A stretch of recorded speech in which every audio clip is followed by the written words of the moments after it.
নবীজির নবুয়তি শক্তি এই মাটি খোঁড়ার যন্ত্র হাতের মধ্যে নিয়ে যখন আঘাত করেছেন, এক আঘাতেই এই বড় পাথরের 3 ভাগের 1 ভাগ যখন একটা খণ্ড হয়ে যায়, নবীজি খেয়াল করে দেখলেন, নবীজি যখন আঘাত করছেন,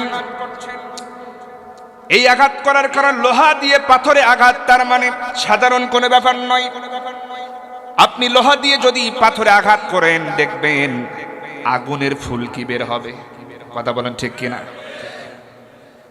আগেকার মানুষ যখন এরকম আগুন ধরানোর কোনো যন্ত্র আবিষ্কার হয় নাই, তখন পাথরে পাথরে ঘর্ষণ দিয়ে তারা আগুন জ্বালাইত। এগুলো আমরা বই পুস্তকে পড়েছি, আদিম যুগে এগুলো ঘটত। তার মানে পাথরে পাথরে ঘর্ষণ দিলে আগুন বের হয়, লোহা দিয়ে আঘাত করলে আগুনের ফুলকি বের হয়। আমার নবীজি যখন আঘাত করেছেন, নবুয়তি শক্তি এমন জোরে আঘাত করেছেন, আঘাত করার কারণে এমন ভাবে বিদ্যুৎ গতির মতো আগুনের ফুলকি বের হয়ে গেছে, সাথে সাথে পাথরও খণ্ড হয়ে গেছে। এর মধ্যে নবীজি দেখতে পেলেন আঘাত করার কারণে যে আগুনের ফুলকি বের হয়েছে, এই আগুনের ভিতরে আমার নবীজি দেখতে পেলেন পারস্যের বড় বড় দালান কোঠাগুলো এর মধ্যে দেখতে পাওয়া যায়। সুবহানাল্লাহ! ওই বিদ্যুতের গতির মতো যে আলোর ঝলকানি বের হলো আঘাতের কারণে, নবীজিকে আল্লাহ পাক এই আগুনের মধ্যে, এই ঝলকানির মধ্যে পারস্যের বড় বড় রাজপ্রাসাদগুলো দেখাইয়া দিলেন। সুবহানাল্লাহ! আমার ভাইয়েরা, শুধু তাই নয়, নবীজি আরেকটা বার যখন আঘাত করলেন, আরেকটা আঘাতে যখন নবীজি দেখলেন এই আঘাতে এই আরেকটা অংশ যখন দ্বিখণ্ডিত হয়ে যায়, খণ্ডিত হয়ে যায়, আবারও বিদ্যুতের মতো এরকম ঝলকানি আগুনের ফুলকি যখন বের হলো, নবীজি এবার লক্ষ্য করে দেখতেছেন রোমান সাম্রাজ্যের সমস্ত ওই রাজা বাদশাদের ওই মুকুটগুলি আমার নবীজির চোখের সামনে ধরা পড়ে যায়। আমার ভাইরা,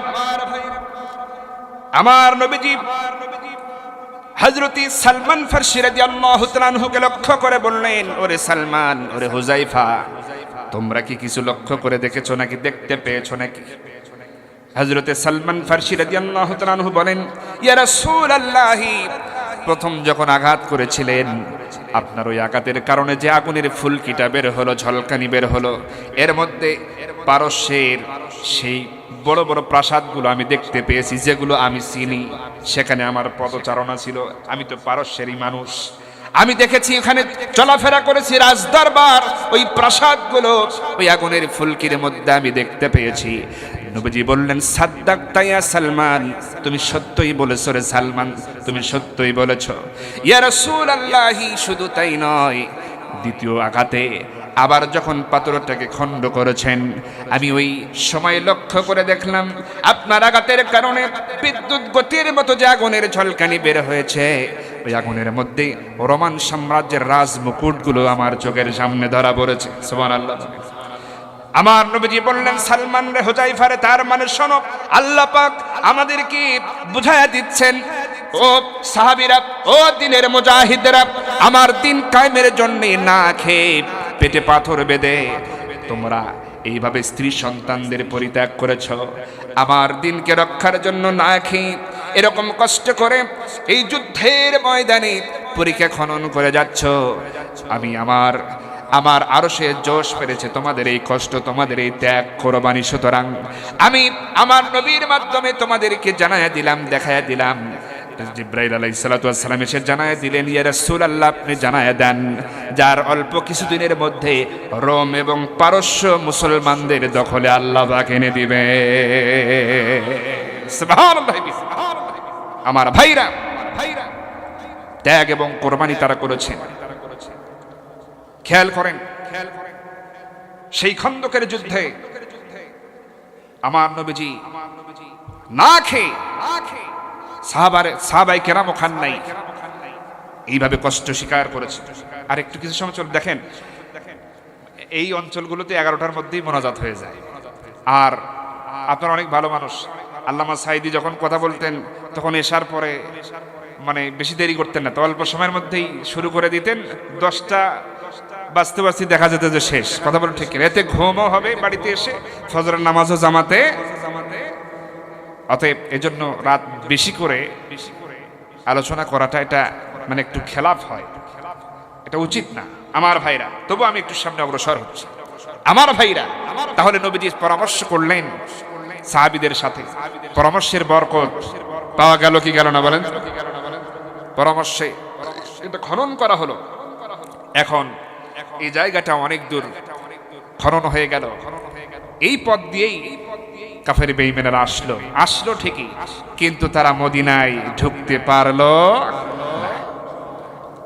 আমার ভাইরা, এই খন্দকের যুদ্ধে আল্লাহ রাব্বুল আলামিন এইভাবে মুসলমানদেরকে মদিনাকে হেফাজত করলেন, কিন্তু বিনিময়ে তিনি দেখেছেন মুমিনদের ত্যাগ এবং কোরবানি। এমনি এমনি কিন্তু আল্লাহ পাক বিজয় দিবে না, এর জন্য কষ্ট করার দরকার আছে না নাই? যেমন এই বাংলাদেশে এই ভূখণ্ডে একটা সুযোগ তৈরি হয়েছে কি হয় নাই?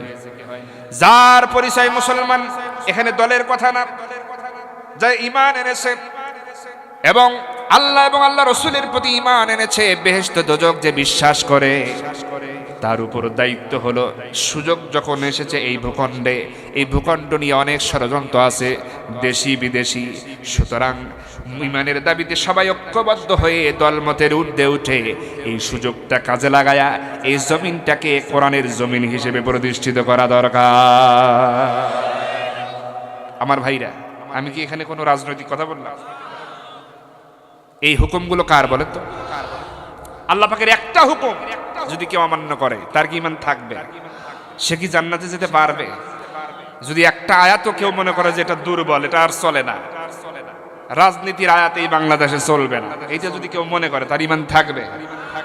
অসংখ্য আয়াত আছে রাজনীতি নিয়ে, দিন কায়েম নেই, সেটা যেটা হলো গুরুত্ব বেশি রোজার চাইতে, নামাজের চাইতে, ফরজ অন্যান্য ফরজের চাইতে যেটার গুরুত্ব আল্লাহর কাছে বেশি। যে আল্লাহ বললেন দিন কায়েমের গুরুত্ব যদি আমার কাছে বেশি না থাকতো, কাফেরদের ক্ষমতা ছিল না যে আমার নবীর তায়েফের ময়দানে রক্ত ঝরায়, ওহদের ময়দানে নবীজির দাঁত ভাঙবে, ক্ষমতা ছিল না। কিন্তু আমার কাছে নবীজির দাঁতের চাইতে, রক্তের চাইতে এই দিনের গুরুত্ব আমি আল্লাহর কাছে বেশি, এই জন্য আমি এটা মেনে নিয়েছি। আমার ভাইরা খেয়াল করুন, তাহলে একটা আয়াত যদি কেউ অস্বীকার করে কি হয়ে যাবে? আমি 2-1 মিনিট একটু বুঝাই দিই, আলোচনায় তিতা। খেয়াল করেন কোরআনের কথা আল্লাহ রাব্বুল আলামিন বলছেন, ইন্নাল্লাযীনা কাযযাবু বিআয়াতিনা ওয়াস্তাকবারু আনহা লা তুফাত্তাহু লাহুম আবওয়াবুস সামা ওয়া লা ইয়াদখুলুনাল জান্নাতা হাত্তা ইয়ালিজাল জামালু ফি সাম্মিল খিয়াত ওয়া কাযালিকা নাজজিল মুজরিমিন। আল্লাহু আকবার। আল্লাহ রাব্বুল আলামিন বলছেন, ইন্নাল্লাযীনা, নিশ্চয় যারা, কাযযাবু বিআয়াতিনা, আমার আয়াতকে মিথ্যা মনে করে, দুর্বল মনে করে, যেটা এখন আর চলে না, এই রকম যারা মনে করে কোন একটা আয়াতকে, কথা কি বুঝতে পারছেন? নিশ্চয় যারা আমার কোন একটা আয়াতকে দুর্বল মনে করে, মিথ্যা মনে করে, আল্লাহ পাক বলছেন শুধু তাই নয়, ওয়াস্তাকবারু আনহা, আবার তারা অহংকারও করে যে এগুলো চলে নাকি, আমাদের যা চলতেছে আমাদের আইনই ভালো, এগুলো চলে না, এগুলো শুধু নামাজ রোজা এটাই যথেষ্ট, এইরকম যারা করে, ওয়াস্তাকবারু আনহা, আল্লাহ বলছেন লা তুফাত্তাহু লাহুম আবওয়াবুস সামা, তাদের জন্য আসমানের দরজা খোলা হবে, এবং শুধু তাই নয়, ওয়ালা ইয়াদখুলুনাল জান্নাত, তারা জান্নাতেও যেতে পারবে। কতক্ষণ পর্যন্ত যেতে পারবে না আল্লাহ তাও একেবারে স্পষ্ট করে উদাহরণ দিলেন, হাত্তা ইয়ালিজাল জামালু ফি সাম্মিল খিয়াত, হাত্তা ততক্ষণ পর্যন্ত যারা জান্নাতে যেতে পারবে না। ইয়ালিজাল জামাল, জামালুন মানে কিন্তু উট, জানেন তো সবাই, একটা উট যতক্ষণ, একটা সুই, এই যে কাপড় সেলাই করে এটার নাম কি, এই সুই, সূচের ছিদ্র দিয়ে যতক্ষণ পর্যন্ত একটা উট প্রবেশ না করবে, ততক্ষণ পর্যন্ত ওই ব্যক্তি জান্নাতে যেতে পারবে। আমি কি এটা কি আমার নিজের থেকে বানায় বললাম? স্পষ্ট কোরআনের আয়াত, আপনি বের করে দেখেন। হাত্তা ইয়ালিজাল জামালু ফি সাম্মিল খিয়াত, যতক্ষণ পর্যন্ত একটা সুইয়ের ছিদ্র দিয়ে একটা উট প্রবেশ না করবে ততক্ষণ এরা প্রবেশ করতে পারে। সারা জীবনও চেষ্টা যদি কেউ করে, সুইয়ের ছিদ্র দিয়ে কি উট কেউ ঢুকাইতে পারবে? কারো দ্বারা কি সম্ভব? এটা যেমন সম্ভব নয়, আল্লাহর একটা বিধানকে যে অবজ্ঞা করবে, অবহেলা করবে, মিথ্যা মনে করবে, দুর্বল মনে করবে, তার ঈমান তো থাকবেই না, সেও এরকম জান্নাতে কখনো যেতে পারবে। অতএব মুসলমান আজকে এই যে দাওয়াতটা দিয়ে গেলাম, কান খুলে শোনেন।